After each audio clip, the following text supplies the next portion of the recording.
What if I told you that your daily morning routine could be the very thing that puts you in danger? But before we begin, please hit the like button and let me know where in the world you're watching from today. It's always fascinating seeing who's joining us from around the world. Picture this. You wake up early, lace up your running shoes, and head out for what should be a peaceful jog through scenic trails. It's your sanctuary, your moment of peace before the world demands your attention. But what happens when that sanctuary becomes a hunting ground, and you become the prey?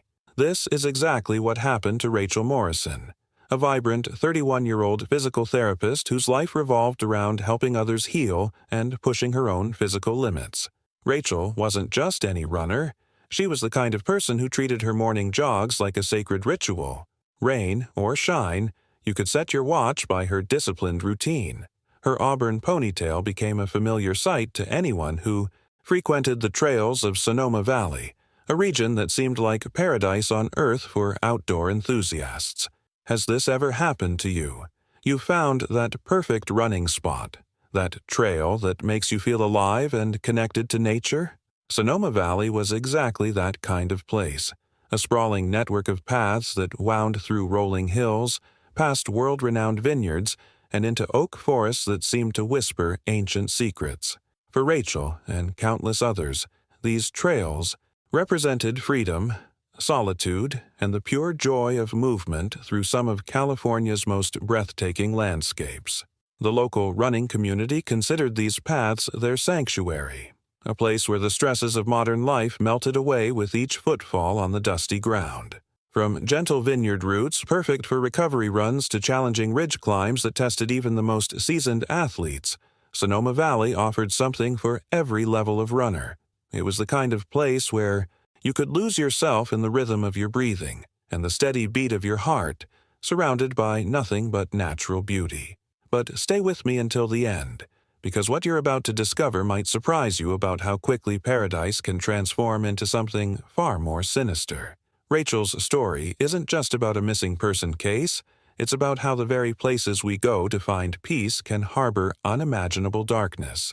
It's about how someone's daily routine, something as innocent as a morning jog, can become the thread that unravels into one of the most disturbing investigations Sonoma County had ever seen. You see, Rachel Morrison was everything you'd want in a neighbor, a friend, a healthcare provider. Her colleagues at the rehabilitation clinic knew her as someone who never gave up on her patients, who pushed them to achieve recovery goals they thought were impossible. Her friends and family saw a beacon of strength and vitality, someone who found equal joy in the solitude of a long trail run and the company of those she loved. Her boyfriend Marcus often joined her on these adventures, their shared passion for the outdoors forming the foundation of their relationship. On what seemed like an ordinary Monday afternoon in September 2020, Rachel and Marcus completed what would become their final run together. They paused at their favorite trail junction, a weathered wooden sign marking the intersection they'd passed hundreds of times before. Marcus pulled out his phone to capture one of those spontaneous moments that couples treasure. Rachel, leaning against the signpost, flushed from their run, water bottle in hand, that genuine smile that lit up every room she entered. What they didn't know was that someone else had been watching, waiting, documenting Rachel's every move with the patience of a predator. What you're about to hear next will change everything you thought you knew about safety, about trust, and about the monsters who walk among us, disguised as ordinary people. The thing about small communities is that everyone knows everyone, and Rachel Morrison had become one of those people whose presence was felt everywhere she went. Her auburn ponytail wasn't just a hairstyle, it had become a symbol of consistency, determination, and hope for anyone who'd ever struggled with their own fitness journey. You'd see her on the trails at dawn, pushing through those early morning miles when most people were still hitting the snooze button, and somehow her dedication became contagious. What struck people most about Rachel wasn't just her physical strength but the way she carried herself through life. At the rehabilitation clinic where she worked, patients would specifically request her because she had this incredible ability to see potential where others saw limitations. She'd take someone who'd given up on ever walking normally again and somehow transform their entire mindset about what was possible. Her colleagues often said she didn't just heal bodies, she healed spirits, one patient at a time. But here's where the story takes on a different dimension, because Rachel's impact extended far beyond her professional life. She'd found something rare in today's world, a genuine partnership with Marcus Webb, a 33-year-old data analyst who understood that relationships aren't built on grand gestures, but on showing up consistently for each other. Their evening runs together had evolved into something beautiful and profound, a daily ritual that strengthened not just their cardiovascular systems, but the very foundation of their connection. Marcus wasn't trying to keep up with Rachel's pace, he was choosing to match her rhythm, both literally and metaphorically. They'd developed this unspoken understanding about life, about goals, about the decisions that really matter when you're building something lasting together. Their shared adventures had created a bond that friends and family could see from miles away. It was the kind of partnership that made other couples slightly envious, wondering how two people could be so naturally in sync. The hidden truth about their relationship was that it wasn't perfect. It was real. They'd built their love around mutual support rather than dependency, around shared growth rather than comfortable stagnation. Their journey together had taught them both that the most meaningful transformations happen not in isolation, but when you have someone who believes in your potential even when you don't believe in it yourself. Behind the scenes of their picture-perfect life, Rachel and Marcus were just two people who'd figured out how to bring out the best in each other. They understood that love isn't just about the big moments. It's about choosing to show up for the small ones, the daily runs, the quiet conversations, the simple decision to keep moving forward together. Sometimes life gives us these perfect moments, these snapshots in time that feel almost too beautiful to be real. Monday, September 14th, 2020, was one of those afternoons when everything aligned perfectly. The weather, the mood, the golden light filtering through the oak canopy like nature's own photography studio. Rachel and Marcus were experiencing one of those runs where conversation flowed as easily as their breathing, where the miles seemed to melt away beneath their feet. What's fascinating about this particular afternoon is how ordinary it felt to them in the moment. They weren't thinking about legacy or last moments. They were simply living, planning weekend adventures, discussing the upcoming races Rachel had registered for, sharing those intimate details that couples weave together to create their shared reality. The transformation from everyday routine to something far more significant would only become apparent in hindsight, when every word they exchanged would be replayed in Marcus's mind countless times. The Ridgeline Trail had become their sanctuary, a place where they could disconnect from the digital noise of their professional lives and reconnect with something more fundamental. The rhythm of their footsteps created a natural meditation, a space where important decisions about their future could unfold organically. Behind the scenes of this perfect afternoon was years of shared experiences, thousands of miles logged together, a relationship built on the solid foundation of mutual respect and genuine enjoyment of each other's company. At that familiar trail junction marked by the weathered wooden sign reading RTSH 600, something prompted Marcus to pause. It wasn't planned, wasn't posed. Just one of those spontaneous moments when you suddenly see your partner through fresh eyes and want to capture that exact second. The junction itself was a popular landmark where hikers routinely stopped to check their bearings, but for Marcus and Rachel, it had become a personal milestone marker on their regular route. The photo he took reveals everything beautiful about their relationship and nothing about the darkness that was already circling their lives. Rachel's natural pose against the signpost, water bottle in hand, the genuine smile that never needed coaching. It was pure, unfiltered happiness. The hidden truth is that predators often study their victims during these moments of pure joy, cataloging habits, memorizing schedules, waiting for the perfect opportunity to strike. What Marcus couldn't have known as he clicked that photo was that someone else had been documenting Rachel's movements with far more sinister intentions. The impact of this single image would extend far beyond a sweet memory between lovers. It would become crucial evidence, a timestamp marking the boundary between their old life and the nightmare that was about to unfold. The decisions that shape our lives often feel insignificant in the moment. Marcus's departure for Portland that Tuesday morning was just another routine business. Obligation, the kind of professional commitment that successful couples learn to navigate without drama. Their goodbye was perfectly ordinary. A sleepy kiss in the dim light of their apartment, casual words about calling later, the comfortable assumption that everything would be exactly the same when he returned. Behind the scenes of this mundane farewell was a relationship so solid that temporary separations felt like minor inconveniences rather than sources of anxiety. Marcus had attended dozens of these technology conferences over the years, and Rachel understood that career growth sometimes required brief sacrifices of togetherness. The transformation from couple to temporary long-distance partners was a well-practiced dance they'd perfected through years of trust and communication. The contrast between Sonoma's natural beauty and Portland's sterile conference environment hit Marcus immediately. Instead of waking up to golden morning light filtering through oak trees, he found himself surrounded by beige walls, fluorescent lighting, and the artificial hum of hotel air conditioning. The corporate world demanded his attention, but his mindset kept drifting back to Rachel's morning routine, wondering which trail she'd chosen, whether she'd seen any wildlife, if she'd remembered to hydrate properly in the warm September weather. What's revealing about Marcus's experience at the conference is how it highlighted the profound impact their outdoor lifestyle had on his sense of well-being.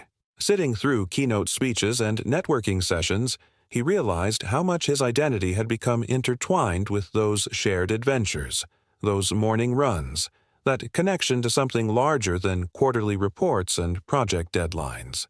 The journey from city-focused professional to nature-loving partner had been so gradual, he hadn't noticed the transformation until he was temporarily separated from it. The hidden truth about long-term relationships is that physical distance often amplifies emotional connection. Marcus found himself appreciating Rachel's presence in his life more acutely, precisely because she wasn't there. Every PowerPoint presentation reminded him of how much more alive he felt on the trails. Every forced conversation with strangers made him grateful for the easy communication he shared with Rachel. Every sterile hotel meal made him long for their simple post-run breakfast together. But while Marcus was experiencing this heightened appreciation for their life together, something far more sinister was unfolding back in Sonoma. The very routine that brought Rachel so much peace and grounding was about to intersect with a darkness that had been lurking in the shadows, waiting for exactly this kind of opportunity. The psychology of denial is fascinating when you examine it closely. When Marcus dialed Rachel's number at 7 that evening, expecting to hear her familiar voice after a long day of corporate presentations, the immediate voicemail greeting didn't trigger alarm bells. Instead, his mind automatically launched into what psychologists call rational reconstruction, the process where we create logical explanations for unexpected events to maintain our sense of security and normalcy. A dead phone battery seemed perfectly reasonable. Rachel had been working longer hours lately. Maybe she'd forgotten to charge her device overnight. Perhaps she'd gotten caught up with a challenging patient at the clinic, someone who needed extra attention and care. The hidden truth about our minds is that they're remarkably skilled at protecting us from immediate panic by offering these comforting alternative explanations, even when something deeper is signaling danger. But here's where the transformation from calm to concern begins to accelerate. After the third unanswered call, Marcus's rational mind started losing its grip on those comfortable explanations. Rachel's consistency about their evening check-ins wasn't just a habit, it was a cornerstone of their relationship, a reliable touchstone that had never failed them before. The impact of this broken pattern was beginning to register in ways that bypassed logic and went straight to his instincts. The decision to call Emma, Rachel's best friend, represents a crucial mindset shift. Marcus was no longer trying to convince himself everything was normal. He was actively seeking information to either confirm or dispel his growing fears. Behind the scenes of this phone call was the desperate hope that Emma would laugh and explain some perfectly innocent reason for Rachel's silence. maybe a spontaneous girls' night or a dead phone or a last-minute work emergency. Instead, Emma's immediate confusion matched and amplified Marcus's concern. The revelation that Rachel hadn't returned Emma's afternoon call either was like a domino falling, causing the entire structure of normal explanations to collapse. Emma knew Rachel's patterns as intimately as Marcus did, her meticulous nature about communication, her reliability, her almost compulsive politeness about returning calls and messages. The journey from rational concern to genuine fear happens faster than most people expect. When two people who know someone intimately both confirm the same unusual behavior, it creates a psychological tipping point. Marcus was no longer dealing with a simple communication glitch. He was confronting the possibility that something had fundamentally disrupted Rachel's normal existence. The transformation from worried boyfriend to desperate searcher happened during the longest night of Marcus's life. Pacing his sterile hotel room, calling Rachel's number every 30 minutes, watching the automated voicemail message become a cruel reminder that she was somewhere unreachable. This was the journey no one prepares you for. Behind the scenes of his professional facade, Marcus was experiencing a complete mindset shift, moving from rational, problem-solving into pure survival mode. The decision to check out of his hotel before dawn and drive straight back to Sonoma wasn't logical. It was instinctual. His body had been flooded with stress hormones all night, creating that hypervigilant state where every shadow seems threatening and every minute feels like an hour. The impact of sleepless anxiety had fundamentally altered his perception of reality, making the familiar highway back home feel like a race against time itself. That 911 call required Marcus to verbalize his worst fears, to transform private worry into official emergency. The dispatcher's calm, procedural questions forced him to organize his panic into concrete details: Rachel's running habits, her meticulous schedule, the unprecedented nature of her silence. His voice carried the weight of someone who understood that crossing this threshold meant admitting something terrible had probably happened to the person he loved most. What strikes you about these moments of crisis is how the hidden truth often reveals itself through absence rather than presence. When Marcus arrived at the Ridgeline Trail parking area and saw Rachel's silver Honda sitting exactly where she would have left it, the discovery was both relieving and terrifying. The car represented concrete proof that she'd made it to her destination, but it also confirmed that whatever had happened occurred after she'd started her normal routine. The revelations contained within that untouched vehicle were simultaneously ordinary and haunting. Her sunglasses resting on the passenger seat, the half-empty water bottle in the center console, these everyday objects had suddenly become evidence, clues in a mystery that shouldn't exist. Everything appeared exactly as Rachel would have left it, suggesting she'd begun her Wednesday morning run with no sense of impending danger, following the same ritual that had brought her peace and strength for years. The psychology behind this discovery is profound because it forces you to confront how quickly normalcy can shatter. Rachel had locked her car, grabbed her running gear, and stepped onto those familiar trails with complete confidence in her safety. The journey from routine to tragedy had happened somewhere between the parking lot and the oak-covered hills beyond. The machinery of law enforcement operates with a precision that's both reassuring and sobering to witness. When those first Sonoma County Sheriff's deputies arrived at the trailhead, their transformation of the scene was immediate and methodical. The peaceful sanctuary where Rachel had found so much joy was suddenly bisected by stark yellow tape, its natural serenity replaced by the clinical efficiency of a major investigation. Behind the scenes of this official response was years of training and protocol designed to preserve evidence and maximize the chances of bringing someone home safely. What's fascinating about this process is how it reveals the hidden truth about missing person cases. Time is both your greatest enemy and your most valuable asset. Every hour that passes reduces the likelihood of a successful recovery, but every piece of evidence properly documented increases the chances of eventual justice. The impact of those first crucial decisions about scene management, witness interviews, and search strategies can determine whether a case gets solved in days or remains cold for decades. the arrival of Officer Patricia Sanchez, and her German Shepherd partner Scout represented a shift toward hope and high-tech detection methods. The psychology behind canine search and rescue is remarkable. These dogs don't just smell scents, they read invisible stories written in the air and on the ground. Scout's ability to pick up Rachel's unique scent signature from her car was like accessing a GPS trail that only he could see, a biological technology far more sophisticated than anything humans have developed. Watching Scout work was mesmerizing for everyone involved. His confidence and determination seemed to communicate that Rachel's trail was fresh and trackable, that answers were just ahead on the familiar path she'd walked so many times before. The dog's focus was absolute. His tail held high, his entire body language suggesting they were on the right track. For the first mile, the invisible thread connecting Rachel to her last known location remained strong and clear. The mindset shift that occurs when you're watching a search dog follow a scent trail is profound. You begin to see the landscape differently, understanding that every breeze carries information, every surface holds memories, every step leaves traces that can be read by the right kind of intelligence.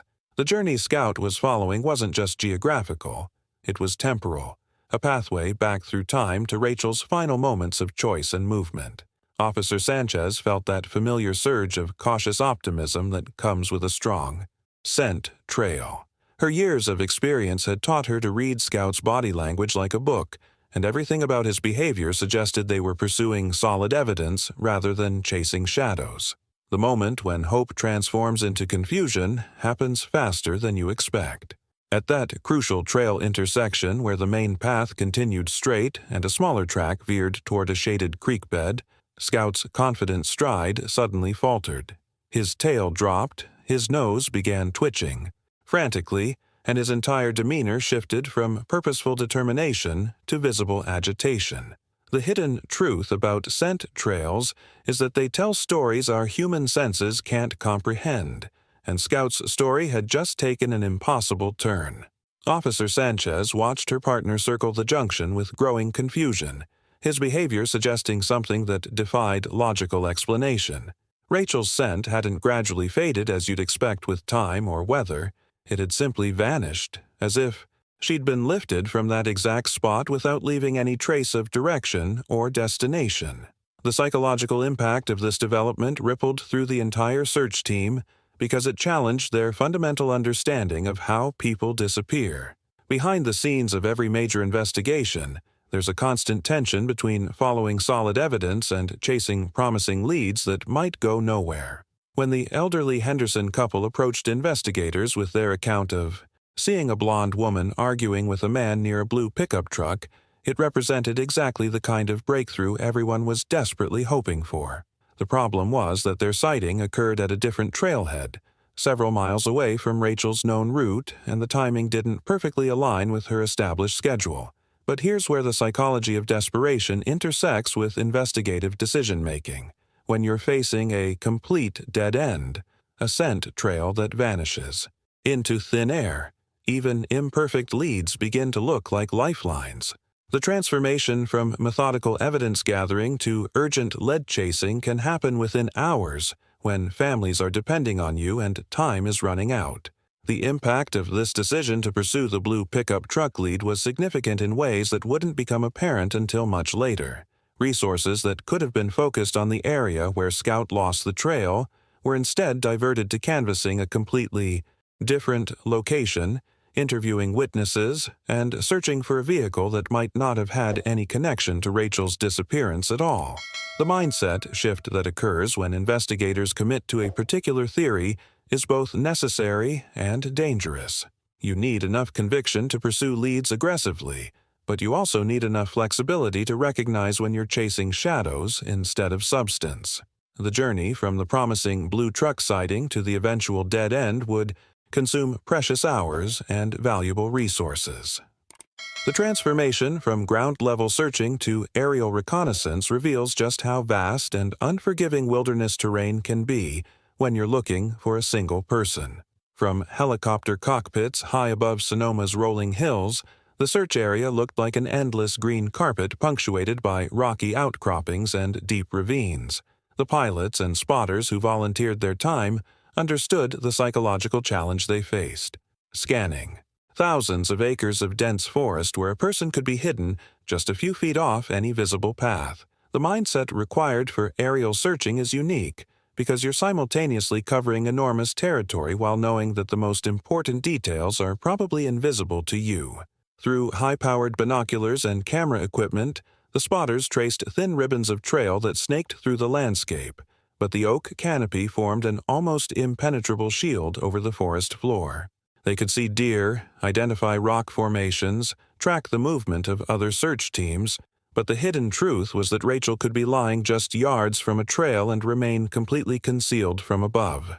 Behind the scenes of these aerial operations was a constant battle against time and terrain.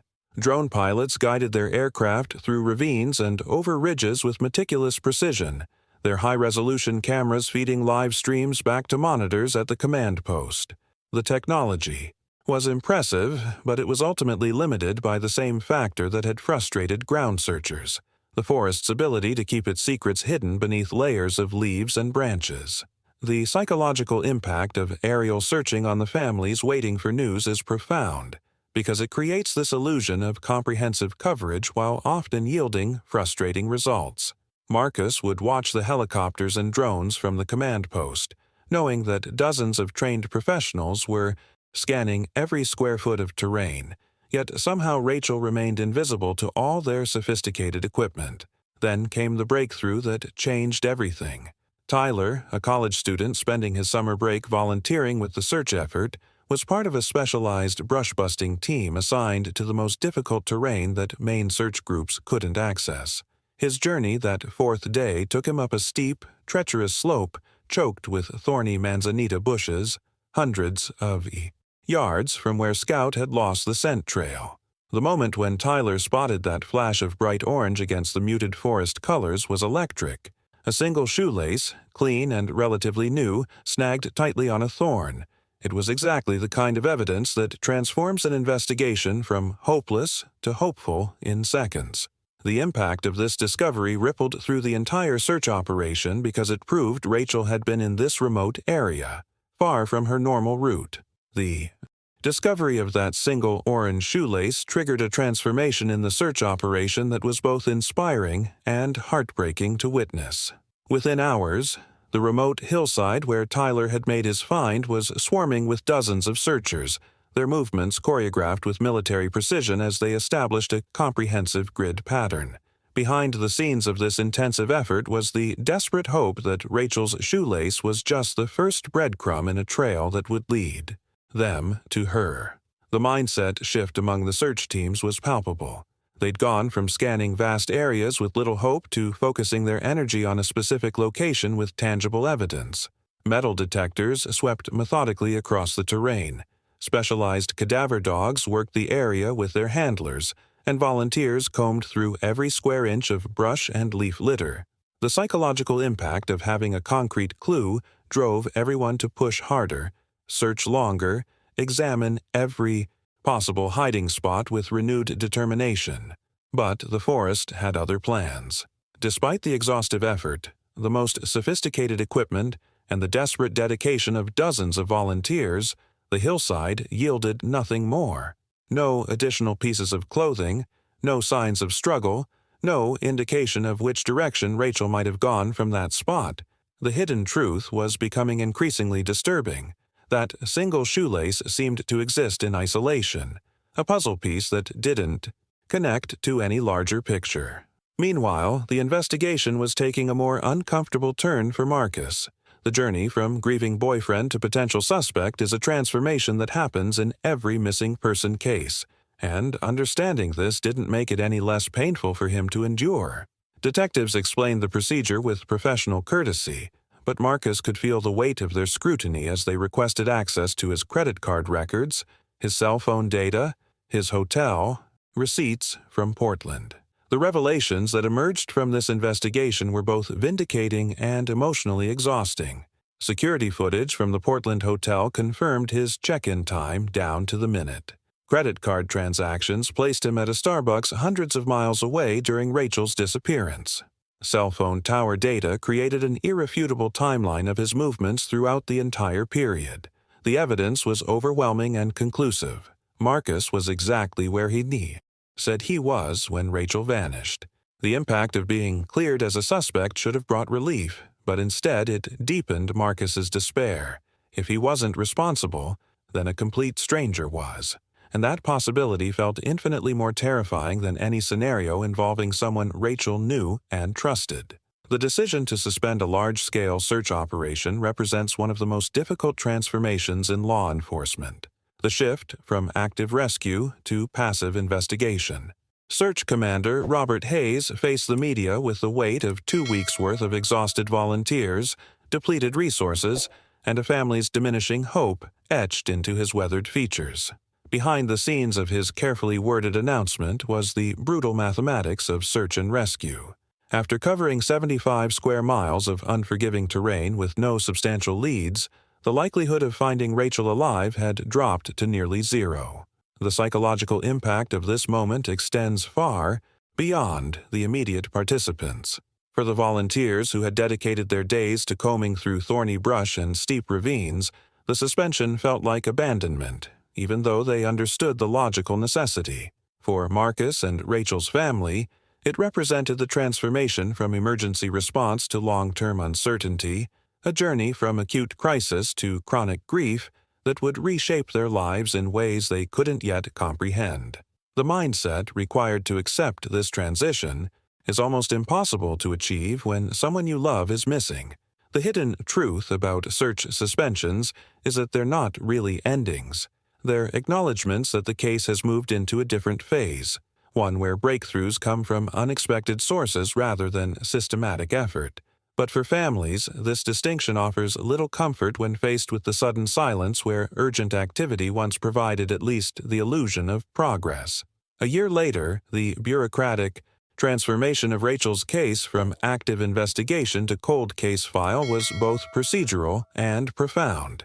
That thick binder containing topographical maps, witness statements, photographs of the orange shoelace, and Marcus's heartbreaking 911 call joined dozens of others on the shelves of the Sonoma County Sheriff's Office.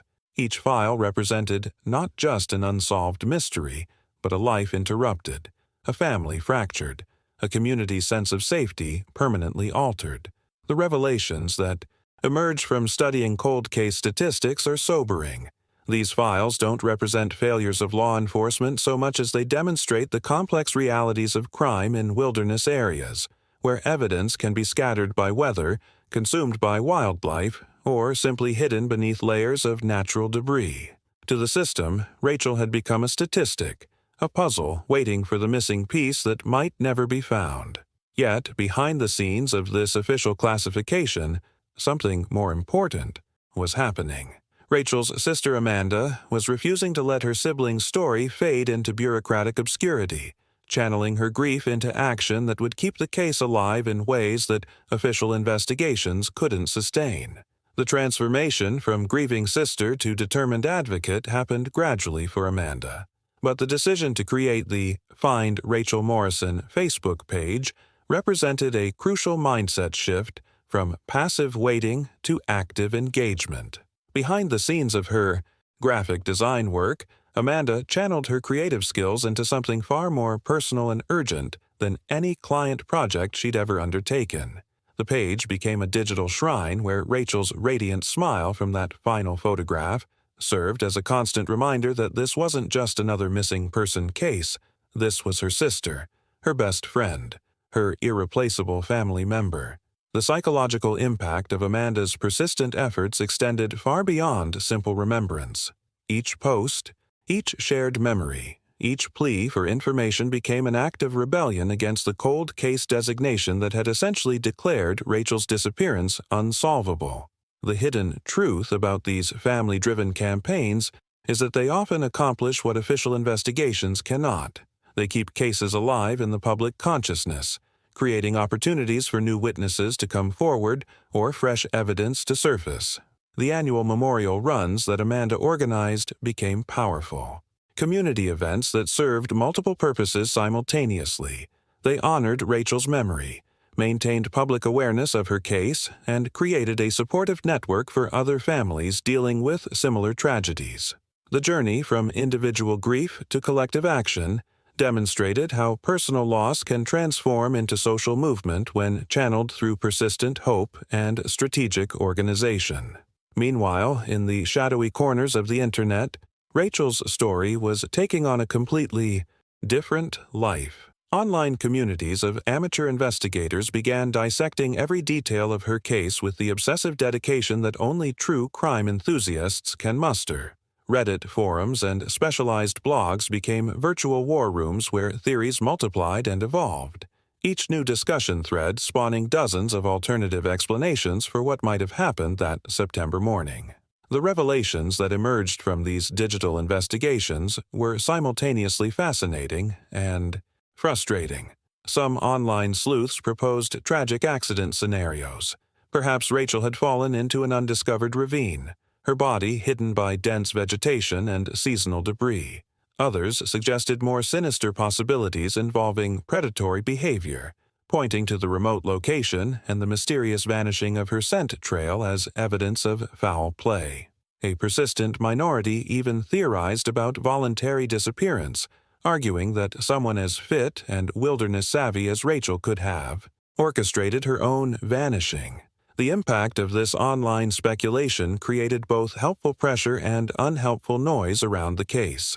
While amateur investigators sometimes uncovered overlooked details or connections that professional law enforcement had missed, they also generated countless false leads and conspiracy theories that diverted attention from legitimate avenues of investigation. 18 months after Rachel's disappearance, just when her case had settled into the quiet dormancy of cold file status, something happened that sent ripples of fear through the Sonoma running community and briefly reignited investigative interest in her case. A young woman in her early 20s was jogging on a trail system about 5 miles from where Rachel had vanished when she reported being followed by a man in a nondescript older sedan. The incident escalated when the man parked at a remote turnout, watched her pass, and then exposed himself before speeding away. The transformation of this disturbing encounter into potential breakthrough evidence happened almost immediately. The geographical proximity to Rachel's disappearance site, the targeting of a female jogger, the predatory behavior, all of these elements created a psychological profile that investigators found impossible to ignore. Behind the scenes of the renewed investigation was the desperate hope that this flasher might be the missing piece of Rachel's puzzle, the person who had been lurking in the wilderness hunting. Vulnerable women. The mindset shift among law enforcement was immediate and intense. Rachel's case was temporarily pulled from the cold files. Detectives began re-examining the possibility of a serial predator operating in Sonoma's trail systems, and patrol units increased their presence in remote parking areas. The impact of this single incident was profound because it suggested that Rachel's disappearance wasn't an isolated tragedy, but part of a larger pattern of predatory behavior. The psychological effect on the community was equally significant. Female runners who had gradually returned to the trails after Rachel's case went cold suddenly found themselves looking over their shoulders again, questioning whether the sanctuary they'd reclaimed was actually safe. The hidden truth about these kinds of incidents is that they reveal how quickly our sense of security can evaporate when we're reminded that predators often operate in the spaces we consider most peaceful. But the journey from promising lead to devastating dead end was swift and thorough. Despite increased patrols, public warnings, and a comprehensive canvass of the area where the incident occurred, the mysterious flasher was never identified. The car description was too vague, the time frame too brief, and the remote location had no surveillance cameras or additional witnesses who could provide more detailed information. The revelations that emerged from this investigation were both disappointing and illuminating. While no concrete connection could be established between the flasher and Rachel's disappearance, the incident demonstrated that predatory behavior was indeed occurring in the same general area where she had vanished. The brief surge of investigative activity yielded no tangible results, and within weeks, Rachel's case returned to its dormant status on the cold case shelves. 2 years had passed since Rachel Morrison vanished from the Sonoma trails, and life had settled into new rhythms for everyone except those who loved her most. It was during this period of resigned quiet that fate decided to intervene in the most unexpected way possible. Thomas Russo, a 68-year-old retired chef, had discovered an entirely new passion that had transformed his golden years from sedentary routine into adventurous exploration. The journey from professional kitchen to foraging in oak forests represented a mindset shift that had reinvigorated his sense of purpose and connection to the natural world. The partnership between Thomas and Luna, his Kuna pig, had evolved into something remarkable over the months. Behind the scenes of their weekend adventures was a relationship built on mutual respect and complementary skills. Thomas provided the transportation and legal access to private ranch lands, while Luna contributed her extraordinary olfactory abilities to locate the valuable black truffles that grew symbiotically with oak root systems throughout Sonoma County. On that crisp October morning in 2022, Thomas and his wife Carol had driven their old pickup truck deep into a remote stretch of privately owned forest, miles from any marked trail or public access point. The landowner had given Thomas permission to forage, understanding that he respected the terrain and never damaged the delicate ecosystem in his search for culinary treasures. The impact of these expeditions extended beyond simple ingredient gathering. They represented Thomas's transformation from urban professional to rural explorer, a reinvention that had brought unexpected joy to his retirement. The spot where Luna began her frantic digging seemed promising for all the usual reasons. Ancient oak trees created a shaded canopy overhead. The soil was rich and dark with decades of decomposed leaves, and the microclimate suggested the perfect conditions for truffle formation. Thomas initially felt that familiar surge of excitement, anticipating that Luna had detected a particularly large specimen buried in the earth. But something about Luna's behavior was different that morning. Her usual methodical approach had been replaced by an almost feverish intensity, her snorts sharp and insistent in a way that Thomas had never witnessed before. The hidden truth about animals is that they often detect things our human senses completely miss, and Luna's agitation suggested she had encountered something far more significant than even the most valuable truffle. The revelations that were about to emerge from that seemingly innocent patch of forest floor would transform not just Thomas and Carol's quiet morning adventure, but would reignite an investigation that had been dormant for 2 long years. The transformation from anticipation to horror happened in a matter of seconds.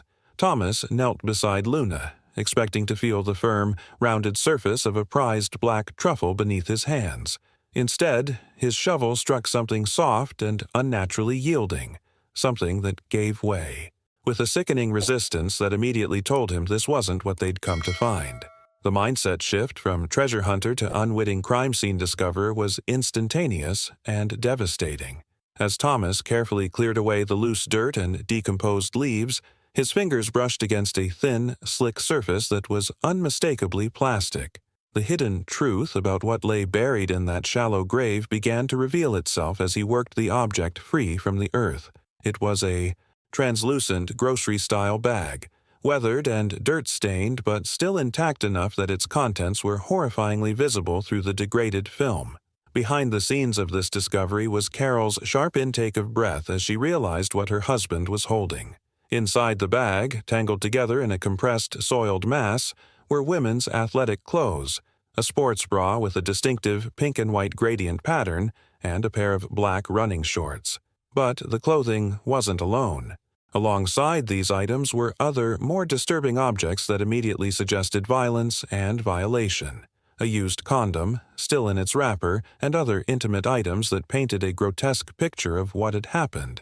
The psychological impact of this moment was profound for both Thomas and Carol. The peaceful morning spent foraging for gourmet ingredients had suddenly transformed into something that would haunt their memories forever. The air, which moments before had carried the pleasant scent of oak and damp earth, now seemed thick with the weight of a long-held secret finally being exposed to daylight. Carol's response in those crucial seconds demonstrated the kind of quick thinking that can make or break a criminal investigation. Her memory, which had cataloged countless news stories over the years, immediately connected the pink and white sports bra to the missing runner case that had captivated the community 2 years earlier. The revelations flooding through her mind were both devastating and hopeful. Devastating because they confirmed Rachel's fate, but hopeful because they finally provided the evidence that could lead to justice. The decisions Carol made in the next few minutes would prove crucial to the investigation. Instead of allowing shock to overwhelm her judgment, she insisted that Thomas hold the bag steady while she documented everything exactly as they'd found it. Her understanding of evidence preservation, learned from years of watching crime shows and reading true crime stories, guided her actions as she carefully photographed the scene from multiple angles. The drive out to meet law enforcement felt surreal for Thomas and Carol, their minds still processing the magnitude of what Luna had uncovered. They marked the burial site with a bright orange ribbon tied to a nearby oak branch before leaving to contact authorities, understanding instinctively that preserving the exact location was crucial. When they finally met two Sonoma County Sheriff's deputies on a remote dirt road, their story tumbled out in fragmented sentences punctuated by the shock of their discovery.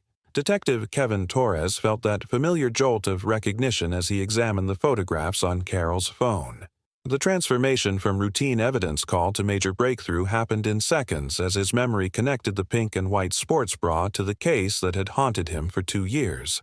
Behind the scenes of his calm professional demeanor was the electric realization that they'd finally found the break everyone had stopped believing would come. The mindset shift within the sheriff's department was immediate and comprehensive. Rachel's case, which had been gathering dust in the cold files, was suddenly the highest priority investigation in the county. The remote patch of forest where Luna had made her discovery was quickly transformed into a major crime scene, cordoned off with yellow tape and swarming with forensic specialists in white protective suits. The hidden truth about evidence preservation is that time becomes both your greatest enemy and most valuable ally. While 2 years of environmental exposure had degraded much of what the plastic bag contained, the sealed nature of the burial had also protected crucial genetic material from complete destruction. The journey from crime scene to laboratory represented a race against bacterial degradation and molecular breakdown that forensic scientists understand all too well. At the California Department of Justice Crime Lab in Sacramento, the pressure was immense. The impact of this discovery extended far beyond a single case. It represented hope for Rachel's family, vindication for the investigators who had never stopped believing answers existed, and the possibility that a dangerous predator could finally be identified and stopped.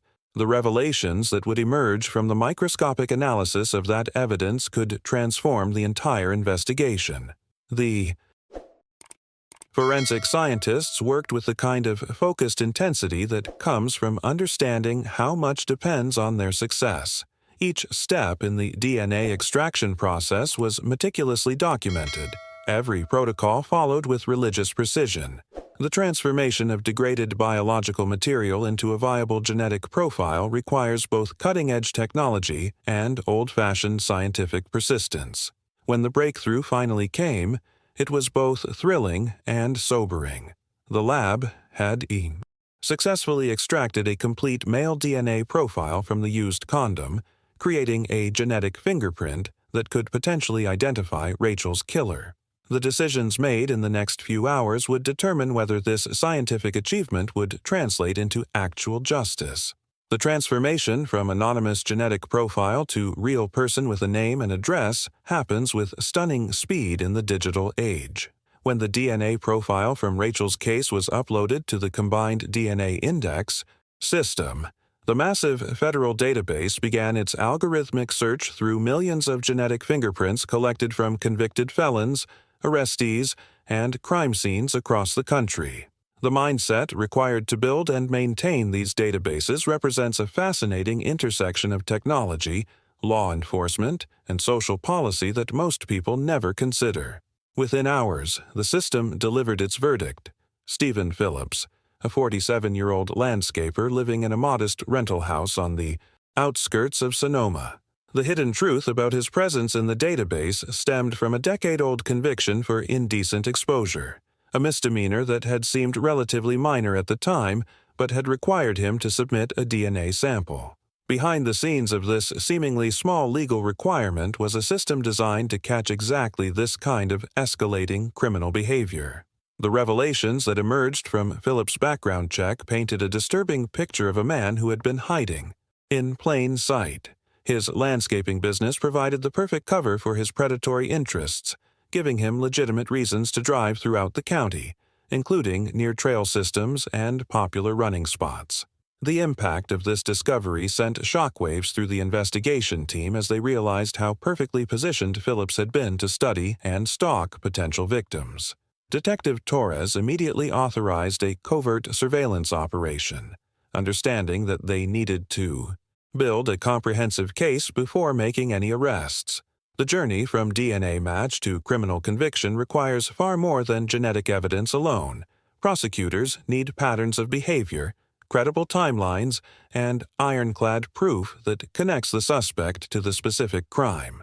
The surveillance team that shadowed Phillips over the following week documented behavior that confirmed their worst suspicions. His daily routine included regular drives past various trailheads and parks throughout Sonoma County, but it was his behavior at these locations that revealed his true nature. He would slow his vehicle to a crawl when female joggers appeared, his attention focused with the intensity of a predator assessing potential prey. The psychological profile that emerged from this surveillance was chilling in its consistency. Phillips wasn't randomly driving through these areas. He was systematically hunting, studying patterns, memorizing schedules, cataloging the routines of athletic women who used these remote locations for exercise. The decisions he made about where to position his vehicle, when to linger, and how long to observe demonstrated a level of premeditation that transformed him from opportunistic criminal to calculating predator. The transformation from surveillance target to arrested suspect happened with the kind of overwhelming precision that SWAT teams execute flawlessly. At dawn on a foggy morning, the quiet neighborhood where Phillips lived was suddenly filled with the controlled chaos of a major law enforcement operation. The decision to use such an impressive show of force wasn't about intimidation. It was about ensuring that Phillips couldn't destroy evidence or attempt to flee before they could secure his property and digital devices. The mindset required to plan these operations involves anticipating every possible scenario. Behind the scenes of the raid was careful coordination between multiple agencies, each team member understanding their specific role in what could be a dangerous arrest. The battering ram that breached Phillips' front door marked the end of his freedom and the beginning of what would become a comprehensive investigation into the full scope of his crimes. Phillips' reaction to the arrest revealed something fascinating about criminal psychology. Instead of the fear or guilt you might expect, his expression showed primarily confusion and bewilderment, as if he genuinely believed that 2 years was long enough for his crimes to be forgotten. The hidden truth about many predators is that they often develop an inflated sense of their own cleverness, assuming that time creates immunity from discovery. While Phillips was being transported to the county jail, forensic analysts began the painstaking process of examining his digital life. The revelations that emerged from his computer were far more disturbing than anyone had anticipated. Hidden behind password protection and buried in obscure folders were hundreds of photographs that revealed the true extent of his predatory behavior. The impact of discovering these images transformed the investigation from a single murder case into something far more complex and sinister. Phillips hadn't been an opportunistic killer who had encountered Rachel by chance. He had been systematically stalking multiple women throughout Sonoma County, documenting their routines with the patience of a professional hunter. The photographs were taken with telephoto lenses from concealed positions, capturing women during their most vulnerable moments of exercise and outdoor activity. Among the digital evidence were dozens of images of Rachel herself, some dating back weeks before her disappearance. The journey from these invasive photographs to her actual murder became clear as investigators studied the chronological progression of Phillips' obsession. He had been learning her schedule, memorizing her preferred routes, planning his attack with methodical precision that spoke to a deeply disturbed and dangerous mindset. The psychological revelations contained within this digital evidence painted a picture of a man who viewed women not as human beings, but as objects to be hunted and collected. The decisions he had made about which women to photograph, when to observe them, and how to catalog his findings demonstrated a level of premeditation that chilled even experienced investigators. The psychology of interrogation reveals fascinating insights about how guilt and denial interact under pressure. In the sterile gray room where Phillips sat across from Detective Torres, the transformation from defiant silence to devastating confession took several hours of patient, methodical questioning. Behind the scenes of this process was years of training in reading body language, understanding criminal psychology, and knowing exactly when to present evidence that would shatter a suspect's carefully constructed denials. Phillips' initial strategy was predictable: complete denial of any knowledge about Rachel, claims that he'd never seen her before, assertions that he had no connection to the trails where she disappeared.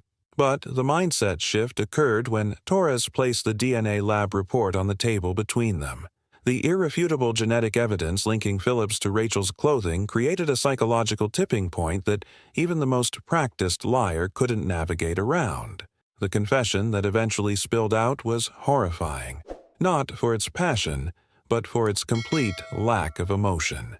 Phillips described stalking Rachel with the detached tone someone might use to discuss the weather. He spoke about memorizing her schedule, waiting in ambush positions, planning his attack with a chilling sense of entitlement that shocked even experienced detectives who thought they'd heard everything. The revelations about his justification were perhaps the most disturbing aspect of the entire confession. Phillips expressed no remorse, no understanding that he had destroyed multiple lives through his actions. Instead, he blamed Rachel for running in provocative athletic clothing, suggesting that her very presence on the trails had somehow invited his attack.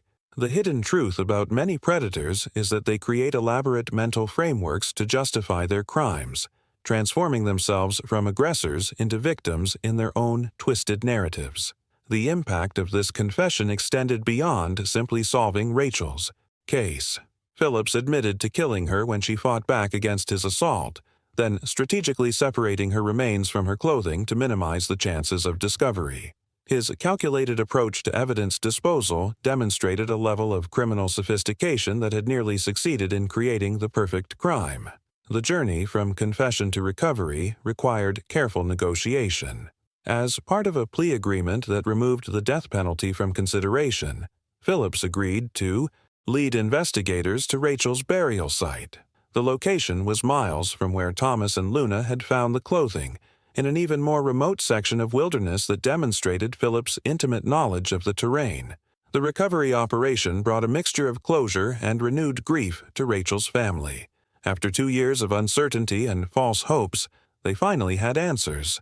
Terrible answers, but answers nonetheless. The investigation didn't end with Phillips' confession about Rachel's murder. As forensic analysts continued cataloging the hundreds of photographs found on his computer, they began the painstaking process of cross-referencing the images with missing persons cases from neighboring counties. Behind the scenes of this expanded investigation was the horrifying realization that Rachel might not have been Phillips's only victim, but rather the most recent in a series of predatory crimes that had gone undetected for years. The transformation from single murder case to serial predator investigation happened as investigators matched distinctive details from the photographs to unsolved disappearances. A unique keychain visible in one image belonged to a college student who had vanished while hiking in a nearby county 3 years earlier. Another photograph showed a woman wearing distinctive earrings that family members confirmed belonged to a missing jogger from 2 years before Rachel's disappearance. The mindset shift required to process this. Revelation was staggering for everyone involved. Phillips hadn't been an opportunistic killer who had made one fatal mistake.